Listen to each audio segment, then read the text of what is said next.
And welcome back to Moving Conversations. I'm Brian Ritchie. Joining me as always is Nora St. John. Good morning, Nora. How you doing? Quite well, Brian. Spring has sprung, the grass is riz, all the almond trees are blooming, and it's just a happy day here in California. How you doing? Nice. Pretty good. Pretty good. We survived the storm that hit the East Coast and we got a little bit of snow, but not that bad. All my friends and relatives that got wiped out all up and down the eastern seaboard. We got a little bit, not too bad. So I'll take what we got. We're getting a warm spell coming. So I can't wait. It's gonna be 50s, in a week or so. So that'll be nice. I know it's not for long.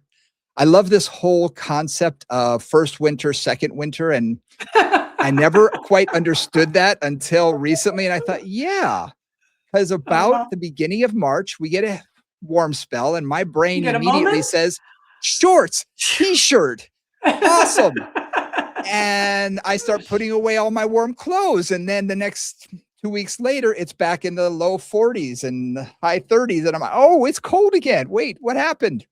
So yeah, this year I'm expecting that. I'm just I'm enjoying the warmth while it lasts, and I know it's not going to last.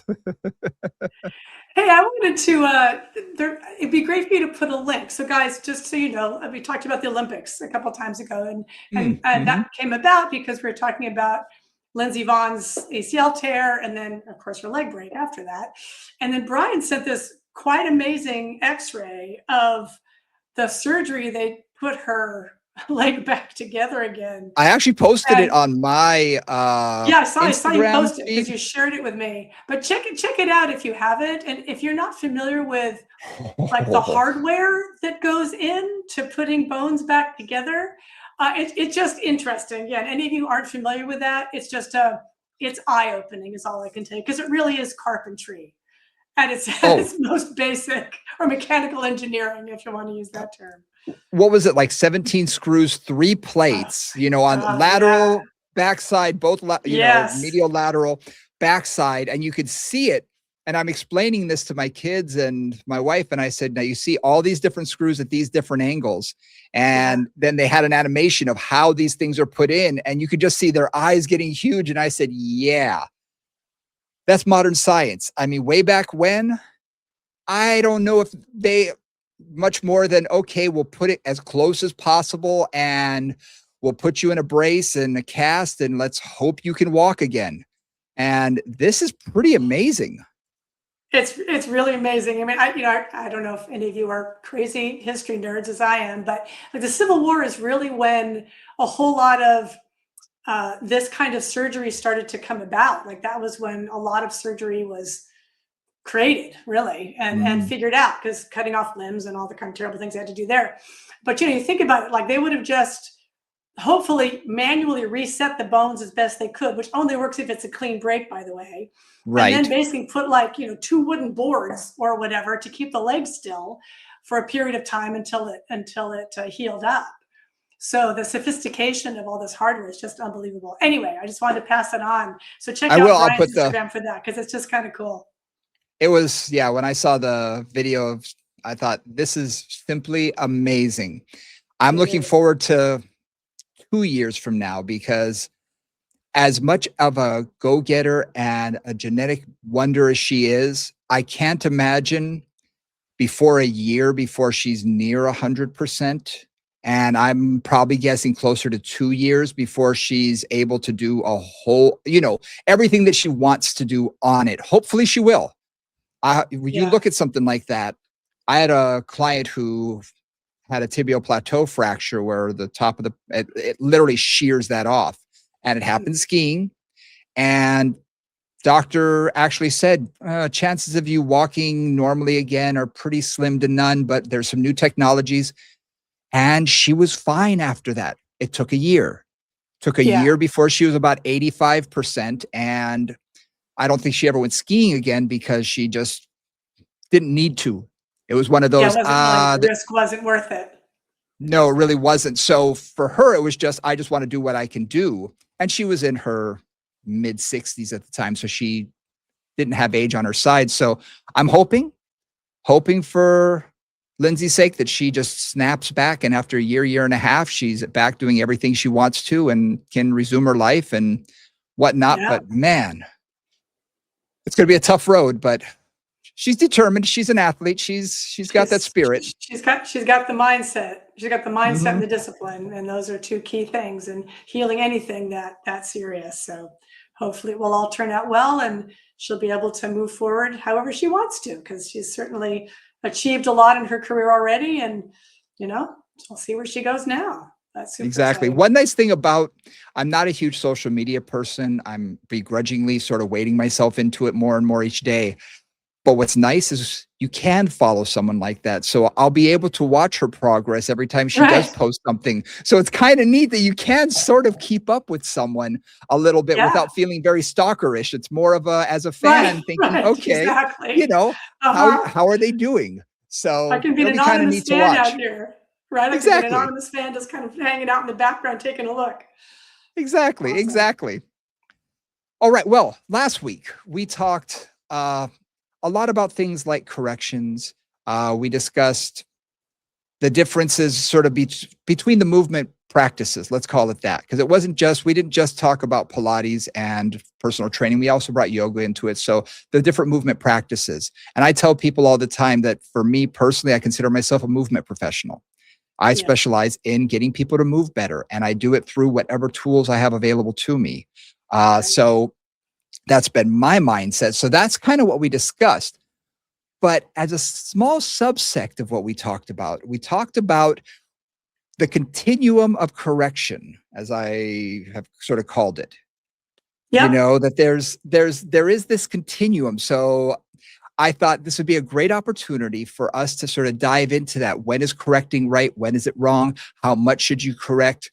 And where is it on that scale? Is there right and is there wrong? Or is Yeah. there this continuum? So I figured let's dive into it. But before we do that, hit that like and subscribe button. We really appreciate it. Every time you repost, it really helps us out. So I really, really appreciate everybody sharing, liking, subscribing, and all of that. You can reach us at on email through movingcombos@gmail.com. Also, check out the Instagram, Moving Combos. That aside, let's jump into our continuum of correction. So one of the things that we specifically talked about in the last episode, which if you've read it, if you listen to it, fine, but if not, it doesn't really matter, is this idea of overcorrecting, if you will, like correcting to the point where you don't let somebody move unless everything is perfect, which Yeah. certainly can happen, to no corrections at all, right? Just Mhm. just having them just do the thing without any particular cueing or precision. Just get the job done, lift the thing, move the thing, push the thing, whatever you're doing.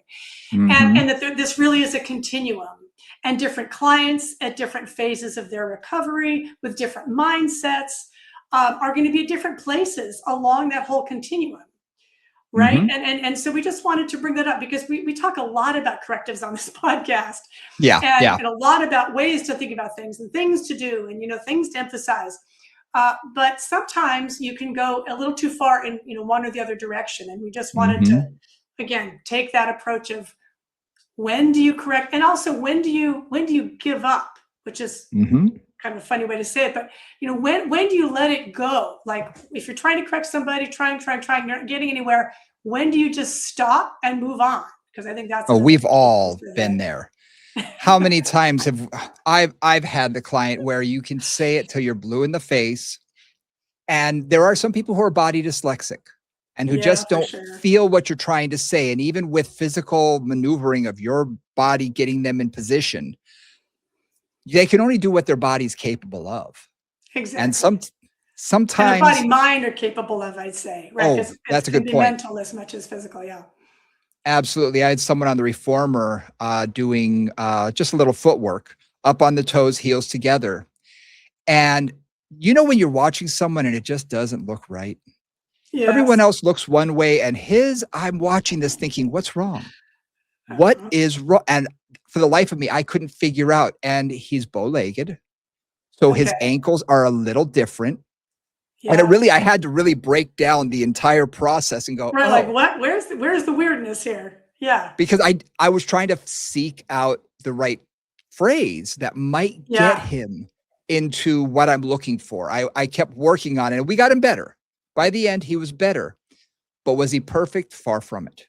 And there was a point where after about, I don't know how many reps of trying, I didn't want to frustrate him to the point of giving up. So it's kind of like, okay, am I hurting him? No. Is he getting benefit out of this? Absolutely. Especially for the reason that I put him on this exercise. He's 100% getting everything that I want out of the reason that I put him here to begin with. Yeah. That the extra 5 or 7% of improvement, is that going to make a huge difference today? Right. And I just had to let it go. And I think for me, this is where progress, not perfection. And Nice. Pilates is also called contrology. That's what Joseph Pilates called it. And there is a mindset within my profession that leads towards perfection. Mm-hmm. And again, if you're working with a high level athlete, with a dancer, with somebody where perfection is essentially necessary for their skill, talent, whatever they're Mm-hmm. doing, that's one thing. But for a lot of my clients, perfection is not what they need. They just need to find a good, comfortable way for them to move. It may be a little Mm-hmm. on the ugly side, but it's working well, and it's not going to cause any damage. And I Yeah. don't, like, don't take that as I'm giving up. Okay. It doesn't Mm-hmm. mean I'm giving up. It means I'm really trying to find the way for that body to be most in harmony with itself at this time. At It may this time. improve, right? It may change over the next 2 or 3 years, but sometimes it takes that long to really make the changes you want to make. And you've got to be Mm-hmm. patient, and you've got to just keep going. And sometimes you do reach a limit. Like, you just, like, Yeah. that's what that body's capable of. And you kind of got to go, okay, let's work with that. Yep. And for today, Yes. I think I brought this up and you and I have talked about this before. And that's one of the reasons why I thought this would be a good topic for today. Have an employee. When she first came to me, she didn't know what she didn't know. You know, the type of Yeah. person she Typical. didn't know what she didn't know. And as she got better, she started fine tuning and everything.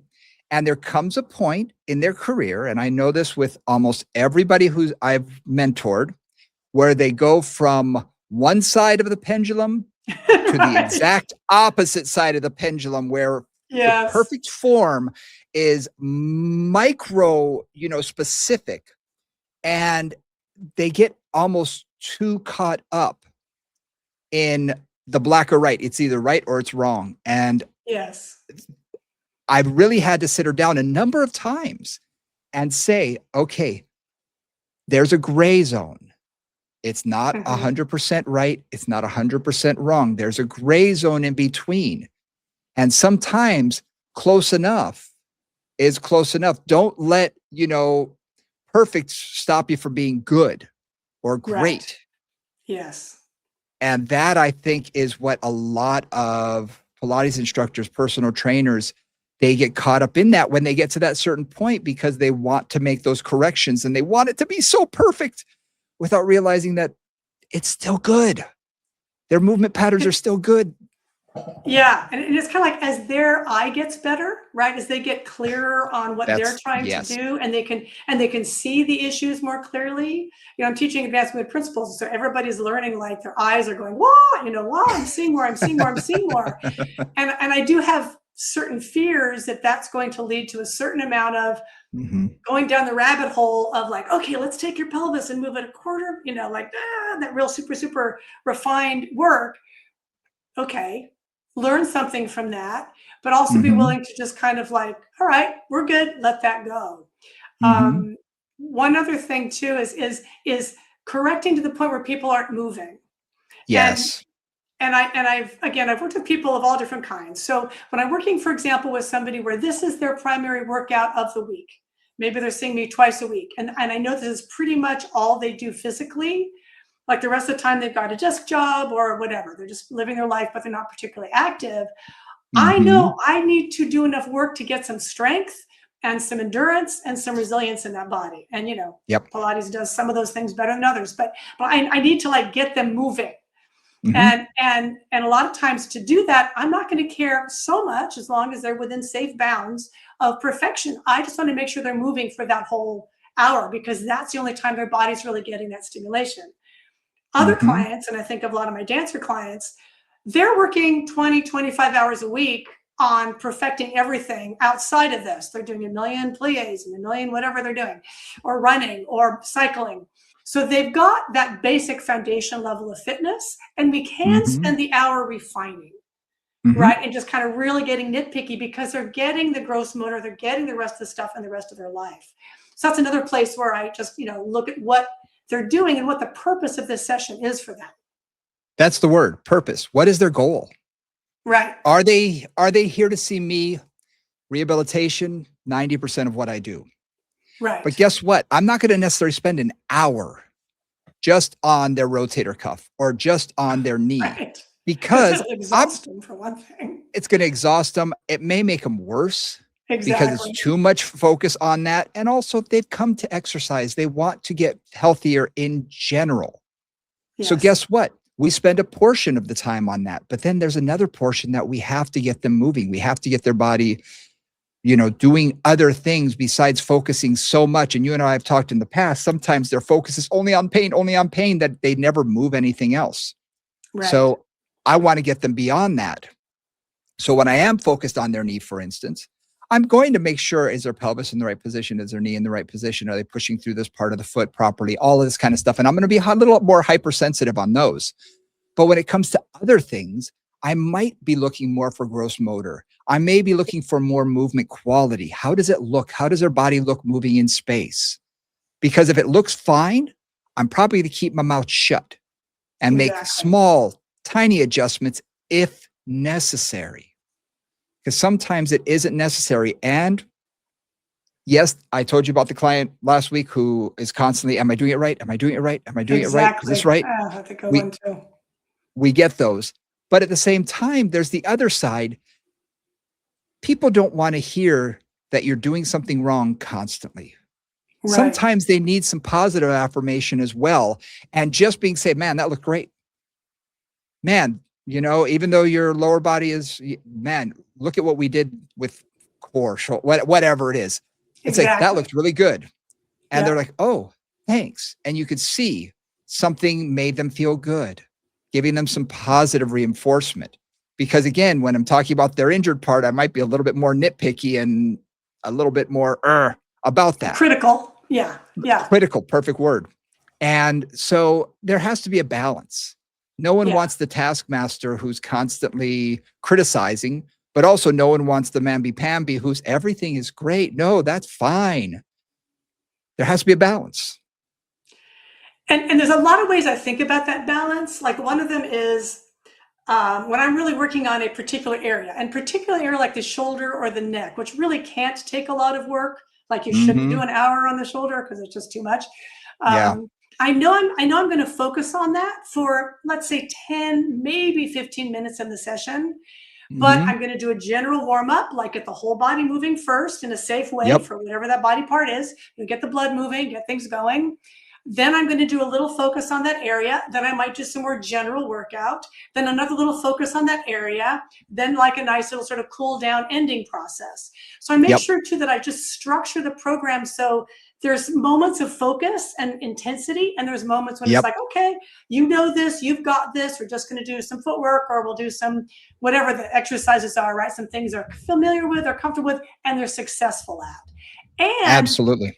If you're looking at correctives, you also want the body to be ready to take those correctives in. So sometimes you've got to get enough blood circulation going and warming up the body, so then you can do the correctives. Instead of starting with tiny little moves when they're still cold. I'm also a little fussy about that. Oh, I'm huge on that, because I can't tell you how many times clients have said with their shoulder or something, things aren't healing. And I'm thinking, well, is there enough blood flow getting to the area? Absolutely. The shoulder, especially the rotator cuff, doesn't get a whole lot of blood flow anyway. So just doing something, here's a little ball, rub it against the wall, little gentle massage, get some blood flow to the area. And somebody would say, man, that just makes sense. I was like, yeah, but not everybody is told these things. So no, I'm a big believer in that. And if they can do certain movements, let them do it.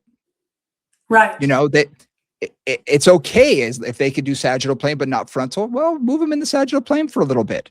Cool. Get some blood flow to the area. Arm work, right? Do some leg work, do some footwork, or do some squats, or some lunges. Get the blood moving, And that'll help everything, even if you're not doing upper body directly. Right? Yep.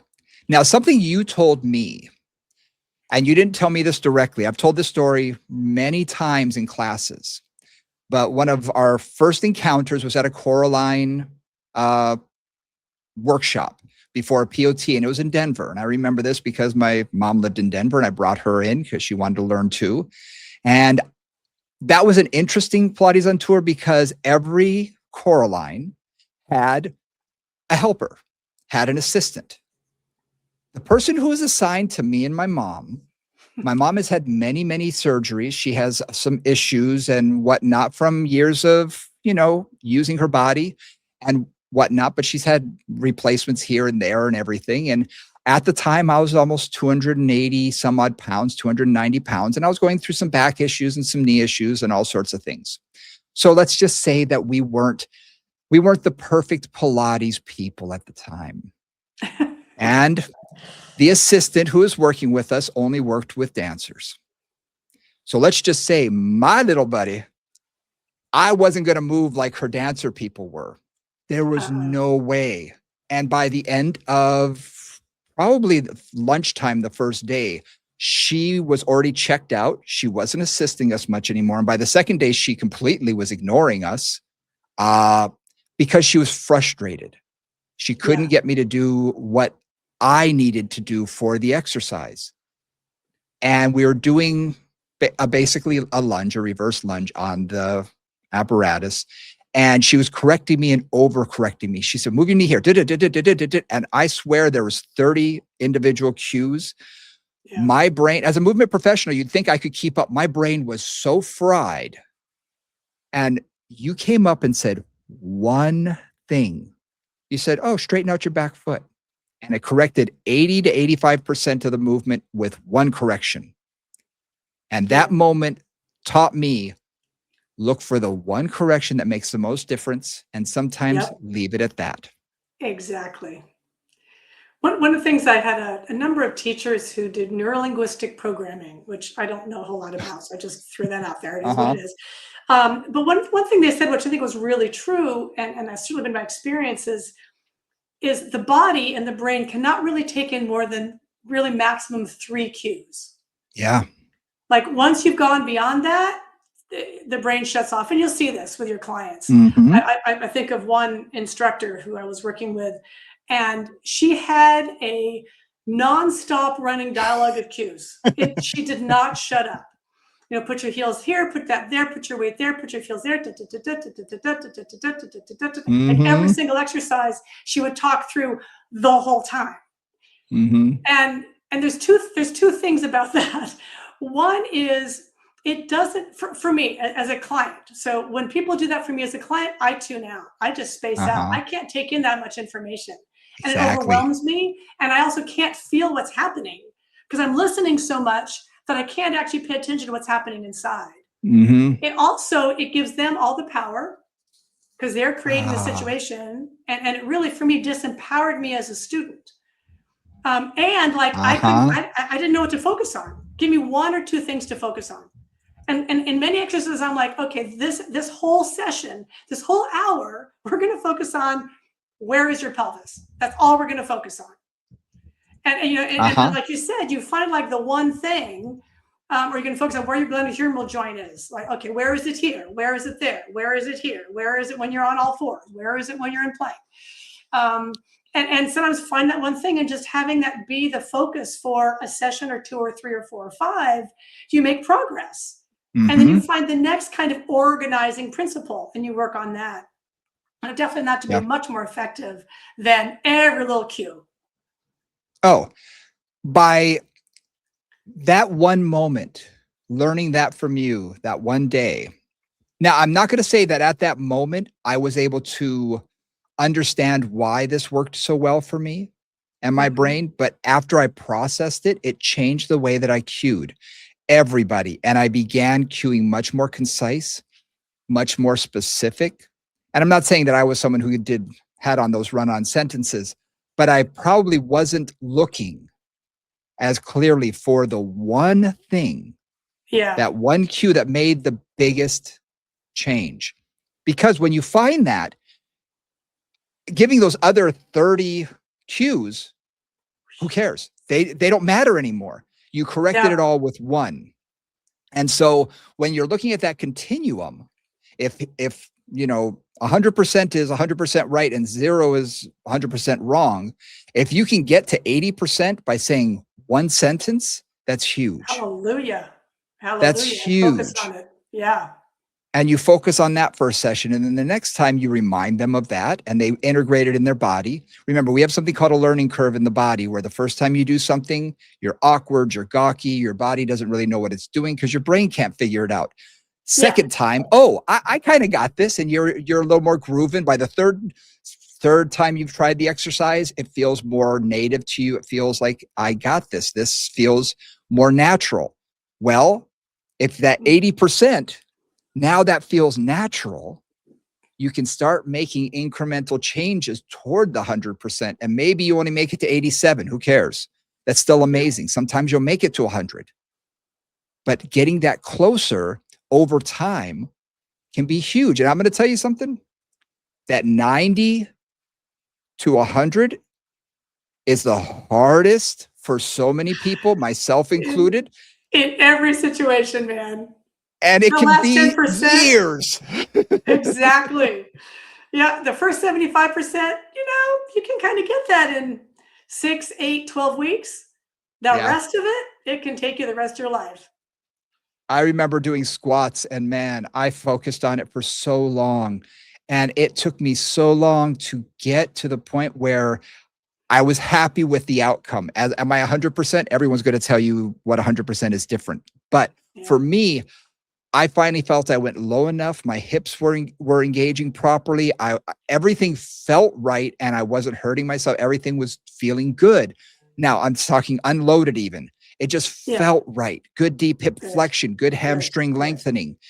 But that took years. I couldn't just snap a finger and make it work because guess what?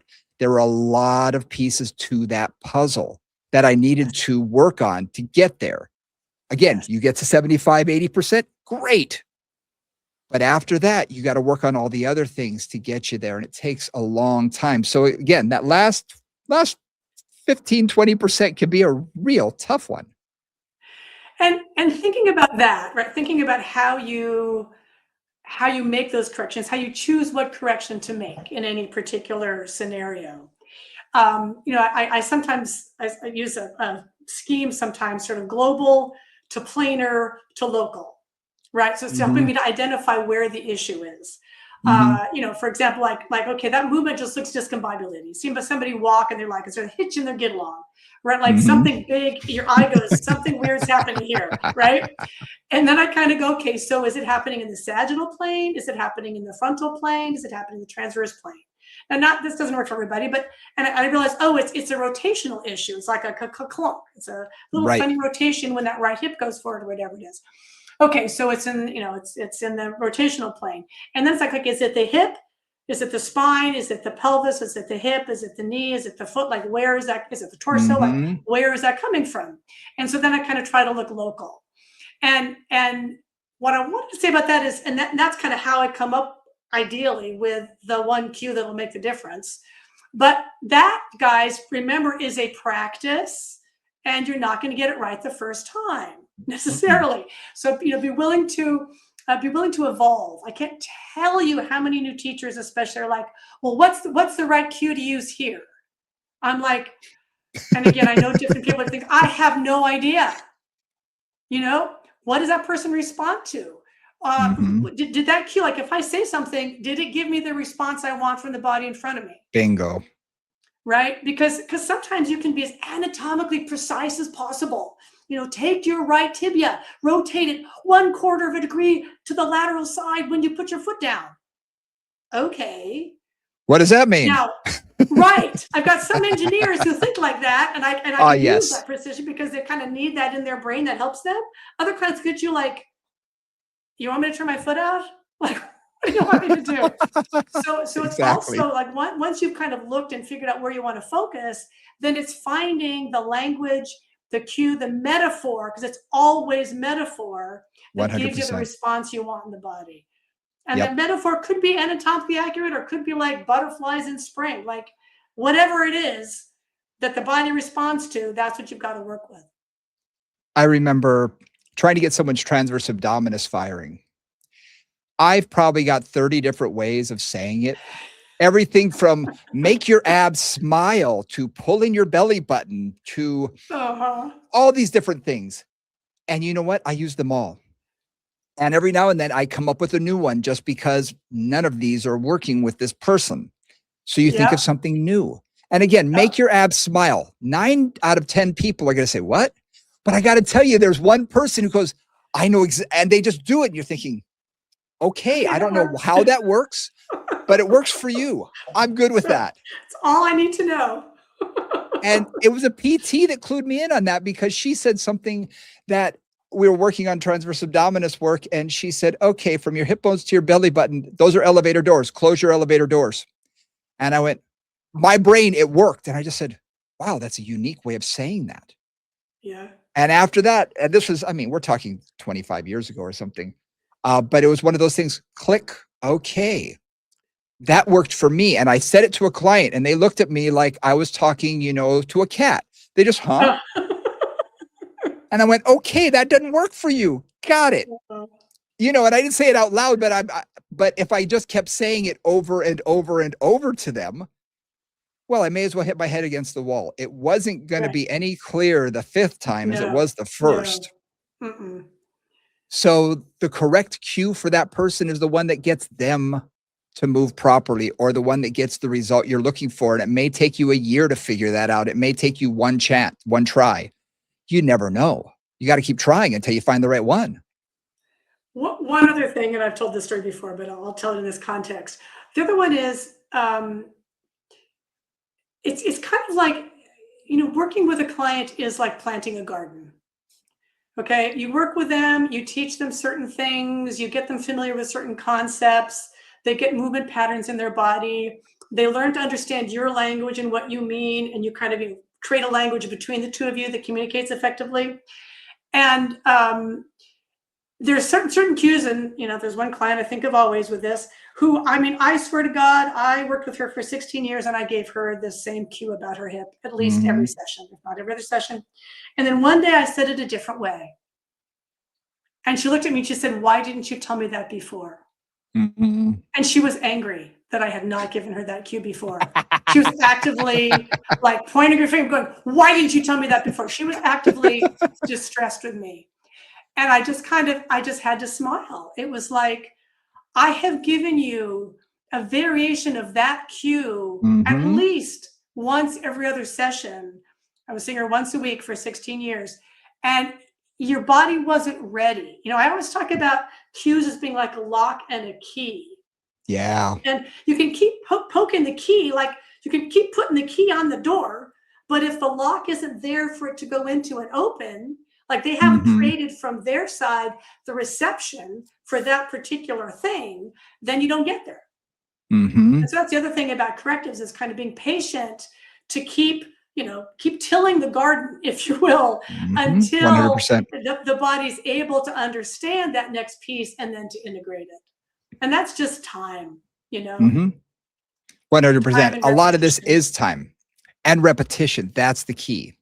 Yeah. Sometimes it takes you saying the same thing over and over again in different ways, different phrasing, at different times. Yeah. And yes, we do have different exercises. Yeah. And I find that one actually helps sometimes more than anything else by taking them completely into a different exercise. Yes, exactly. But something that is reminiscent. I'm not going to say the same, but it's not like going from a leg press to a squat, but something just reminiscent of the same it's got thing. Some elements that are related. Yes. And I can say, can you feel how this? Oh, yeah. I say, now, when we do this other exercise, I just want you to think about how this one feels. Yes. You feel how you can use your toe a little bit more? And I actually had this on a client. She needed more glute engagement. She was having a hard time with that. And we finally got a little bit more of it, but she was still having a little bit of a rough time. I put her onto knee stretch and I really had her focusing on, and I put the decent amount of weight on there. And I really focused on just pushing through, get that. And she said, I feel my glute. And I had never done that on her before, but I'd tried all these other things. And I said, it just hit me. I said, we're going to try this. And I said, now, when we go and do this, I want you to focus on that same feeling. Yes. And when we did, she went, I got it. So sometimes it was just something similar enough, but the exercise was completely different. I mean, a lunge to that, when I'm focusing on the back leg on the reformer, pushing back, but getting that gluteal engagement so she could really feel it, and thought, oh, okay. So now when we do it on here, as you're pushing out of this movement, this lunge, I want you to feel the same sort of feeling. She said, I feel that now. Hallelujah. And that's where, like, I'm thinking of one client that I'm working with a bit, and in her case, tuning her into certain sensations, and then in some ways she has come up with the language or the cue that really, like, that's how she thinks of it. So then I use her language. Like, just, I think about this, whatever the cue is. And then I say, okay, so use that cue that she's made up for herself because she owns that. And then again, we use that in this exercise and this exercise and this exercise. Yeah. And then she started a walking practice, like, okay, now do this when you're walking, or notice what happens when you're walking. Can you keep that same concept going in your mind? So again, it's not just making the correction, but it's then applying it in whatever they're trying to do in life, walking, squatting, running, jumping, biking, whatever it is, right? So taking it into their daily activities or their athletic activities so that they can get that crossover, because that's really where you get the benefit. No question. No question. We've said it before, getting them to do the exercise properly is only part of the battle. It's really about transitioning them into activities of daily life. I don't care how much you can deadlift in the gym. If you hurt your back working in the garden with a 2-pound shovel and a small thing of dirt, that I'm not doing my job properly, because you're not transitioning the strength you're getting from one area to the next. It's not working. And it's not working. So that's really important. And I'm not going to say that look, we all injure ourselves doing silly, dumb things, around the house, but you should be more resilient. You should be able to take whatever strength we're building here and be able to transfer it and utilize that in your activities of daily life. So yes, I think that is hugely important. And if you can find that cue that they can remind themselves, how many times have you heard from a client that you haven't seen in 10 years, 15 years, 20 years? Every time I go to the gym, I still hear your voice in my head. It's frightening. It's frightening. It's frightening, isn't it? Because I'm thinking, really, I'm renting space in your head. I'm populating a strange amount of brains. That's slightly horrifying, right? It really is slightly horrifying. Exactly. It's like, I am occupying a part of your brain. That shouldn't be, not after this many years. No. But for whatever reason, it works. Whatever phrasing worked, and they still remember, pull their shoulders back or head, whatever the cue was that I used at that time. And it may not even be a cue I really use nowadays. And I'm thinking, ooh, I hope it's benefiting you, because I don't really know if I would say those exact words today, but hey, it's working. Whatever works. So yeah, I'm often amazed at what will stick with people and they will remember. So yeah. I find that interesting. So I want to take a little, maybe the other side of things, because I've had a few clients, and I can think of two particularly, that for whatever reason, I was not really very effective at getting their cues to stick. They were not very body aware. And that wasn't just me, because I saw them work with other people and just had the same issues. So the other way to approach this, and sometimes I've had to do this more than once with a few different clients, or in certain areas for different clients where they're just really not present in their bodies in that area for whatever reason, is making exercises, using props, using positioning on the equipment, choosing exercises that are going to give them, that I know means they're going to be doing that exercise as safely as possible, even if they can't get the form how I might like it to be, but I know they're going to be safe. Doing the exercise, and they're not going to cause themselves any trouble. So Mm-hmm. this is like another end of things, but I've certainly had a few clients where it's like I just go blue in the face with cueing and nothing is working because there are days like that where just like no matter Mm-hmm. what I say, it is not happening in front of me. So it's like, okay, so how can I try to get this concept into this client's body in a nonverbal way, possibly, Mm-hmm. or at least have them doing the exercise in a relatively safe way, um, where since my cueing isn't doing a darn thing, just keeping them safe and having them still move. Mm-hmm. I know that's like the opposite end of things. You know, so sometimes it's like using a ball between the legs for alignment, or a ring around the thighs for getting some adductor activation, Mm-hmm. or feedback on where the shoulders are if they're doing like a press forward or something. So then using other things, if my verbal cueing isn't working, positioning, exercise choice, the equipment that you're using, to get the movement pattern as close to how you want it as possible, even if the cueing isn't working. So it's another way to think Absolutely. of correctives, because we often think of that Mm-hmm. cueing, but sometimes you've got to use like other things to help to get them there, even if they can't feel what they're doing. Absolutely. And for some people, and this I remind people of, it could also be just that day. How many times have Yes. you had a client come in and I had a teenager that I was working with for a number of years. He's in his late 30s now, which makes me a little frightened, but that's okay. I worked with him as a teenager and he had a hard time with his body in space. He would squat Yeah. one day and it was gorgeous. 2 days later, couldn't squat to save his life. I'm like, okay, this is a basic thing. Get up out of a chair. Come on, dude. How hard is this? And this, again, this was many years ago. So frustration sometimes got the better of me. He just couldn't hold on to that in his body. Well, Yeah. I have even to this day clients who are doing fantastic, but one day they're just not getting it. There's It's not something there. it's Yeah. They're almost just like in disconnected. sports, the yips, Right. that Right. people just can't hit the ball or throw the ball or whatever for whatever reason. And sometimes just let it go. Find another exercise.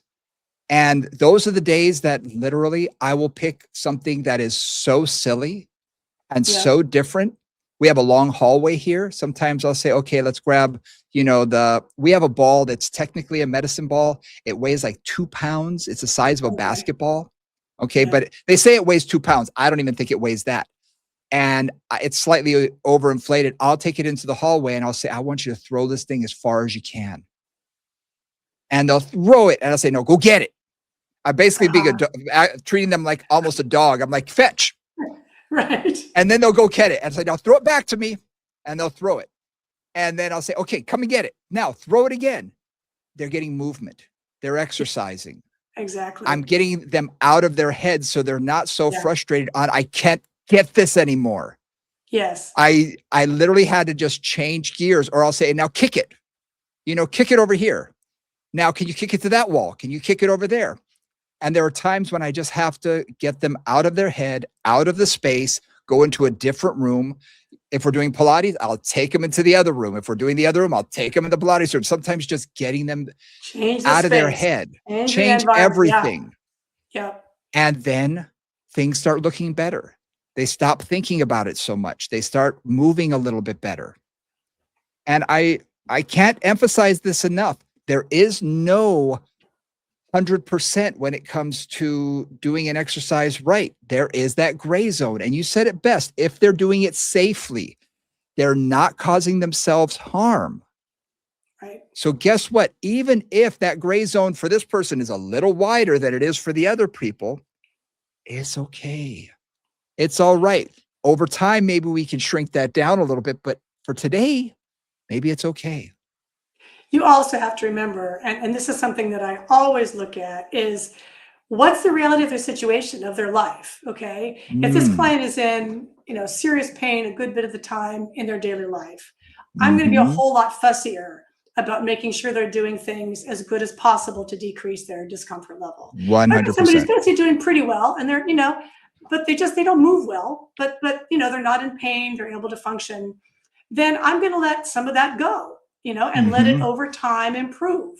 So it's also like Mm-hmm. choosing how much is that correction necessary. Because the other thing I think about, this is one teacher, who was teaching running in place on the reformer, which is weirdly hard to teach. People do all kinds of strange and stupid things there. Yeah. Only one knee bends, no matter what. All kinds of strange things happen there often, and it is kind of an oddly hard thing to teach for a lot of people, for a lot of clients.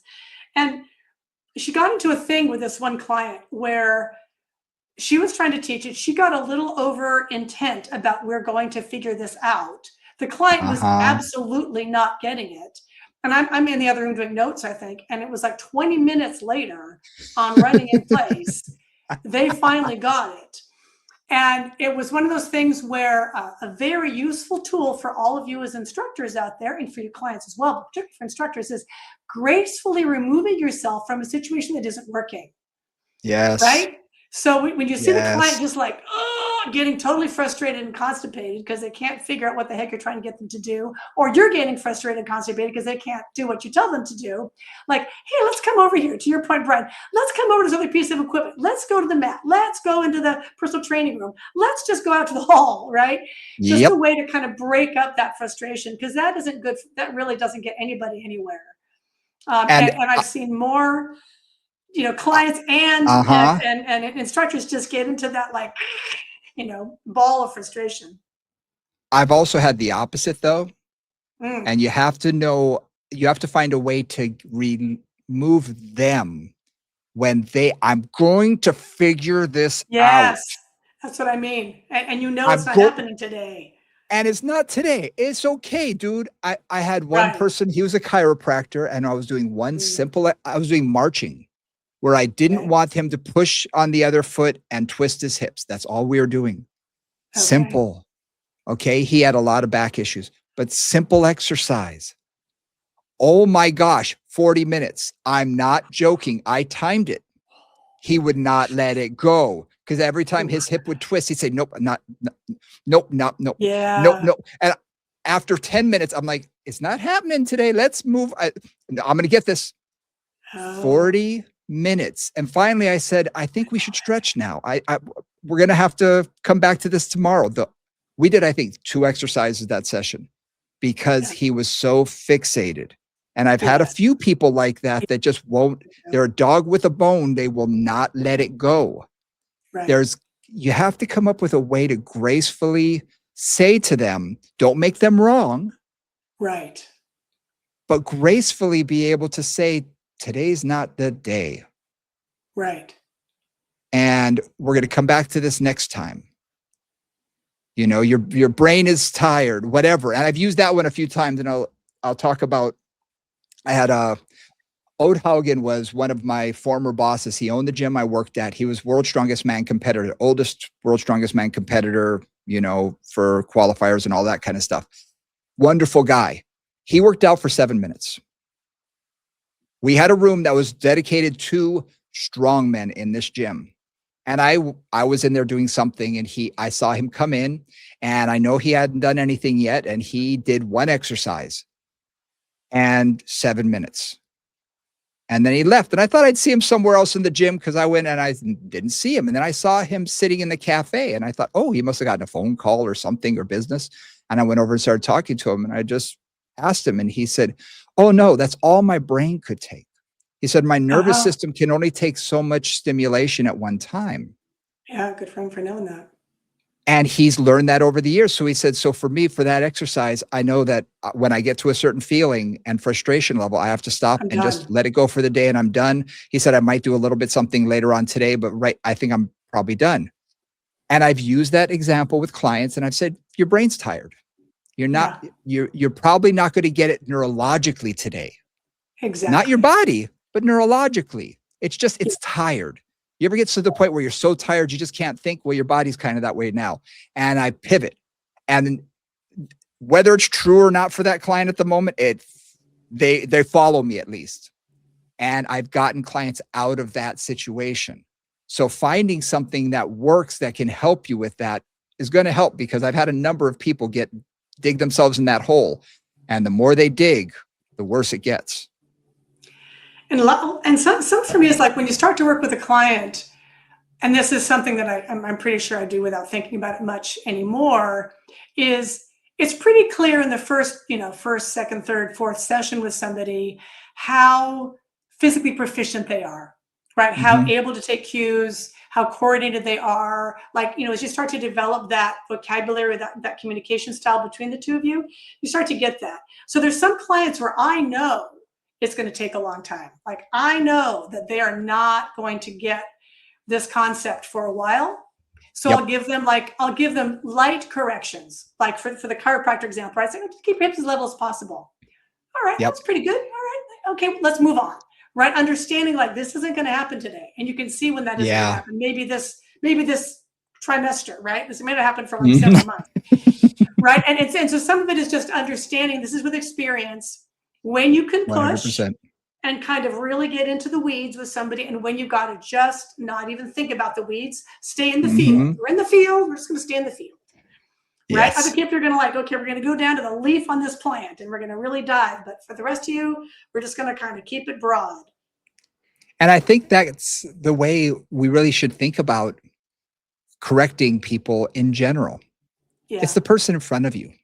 That Yes. dictates everything because some people can handle that. Like you said, if I have a dancer, if I have an athlete, I can get into the weeds. If I have someone who's recovering from an injury, I can get into it for that specific body part, that injury, whatever it is.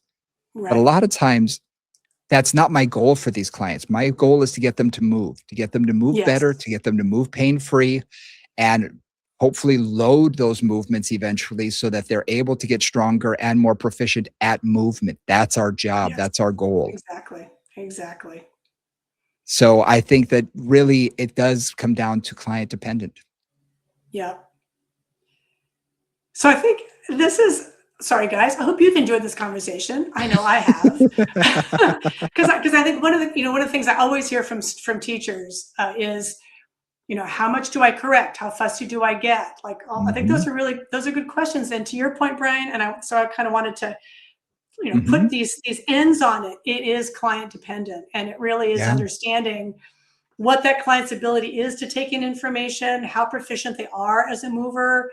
And then, over time, you build up a rapport, you build up an educational foundation, if you will, and a mhm. sensation, vocabulary in their body that you can draw on to really help them get to the next step and take in the cues and stick them in their brain for the next 15 years. Exactly, exactly. And sometimes it's just good to get them to move. Yeah, exactly. Don't think that having them move in a slightly less than optimum fashion is always a bad thing, Right. right? Sometimes just getting somebody moving and getting the blood flow going and getting used to that complex movement pattern is really valuable, even if it's, Absolutely. yeah. Yep, absolutely. Well, thank you guys. Thank you so much for joining us. I love this topic. I thought it was really valuable. I think it's valuable not only for the newer instructor out there, but definitely people who have been doing this a while and may need a reminder because I know I do every now and then. I think everybody kind of does. So I hopefully you've taken something away from this. Do us a favor, hit that like and subscribe button. We really appreciate it. Share, comment, all of those things really mean a lot to us. You can always reach out to us, movingconvos@gmail.com, or check us out on Instagram at Moving Convos. For Nora St. John, I'm Brian Ritchie. We'll see y'all next week. Bye, guys.